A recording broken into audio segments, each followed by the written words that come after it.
Just give us a little bit of a sense of what it was like 7 years ago when you were founding the company. And then we'll talk about how much has changed over that period of time. Yeah, absolutely. Environment was very different, right? I think the there was Lending Club and Prosper, which was very much around consumer lending, so as to speak, and then there was Betterment, Wealthfront on the robo advice side. In alts, they were primarily platforms on real estate. Okay, so there used to be Realty Mogul and Realty Shares and like bunch of early stage kind of platforms where they're on the real estate side. So my thesis was I'm building this for myself. I'm not going to go to 10 platforms that are aligned by asset classes. It doesn't make sense to me, right? Like I want a horizontal exposure to alts. And that was really the thesis behind it. I met my co-founder, Michael Weiss, almost 8 years ago. And as I told you and your audience earlier, I don't come historically from financial service. I was mostly from that consumer side, like, hey, I needed this for my portfolio. What is the best user experience I can develop and the best product I can put out there that can really make this easy for the consumers to A, understand, B, learn, and then C, invest. And so obviously I needed an investment expert. And Michael was trying to solve this problem from the same side. He was getting successful as an entrepreneur, as a fund manager, as a portfolio manager.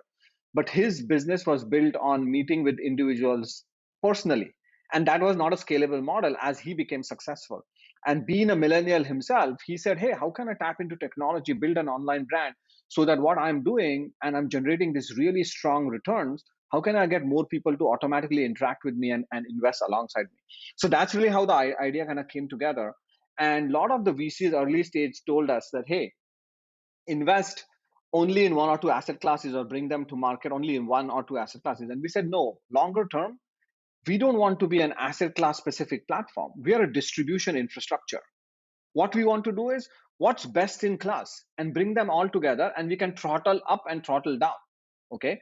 So as an example, let's say venture capital market was very high, and like let's say in the next 1 or 2 years the demand dries down for venture capital, or it's like not attractive. We could dial that down. You don't need to invest in venture capital. Maybe real estate debt is going to come back, because last year real estate debt was very few deals were available. All the banks were doing those deals, but now maybe banks won't do it, and then we can dial up real estate debt. So for us, we all depend on, okay, what's happening in the market, what's right at that time, and then you hold your portfolio for a long period of time.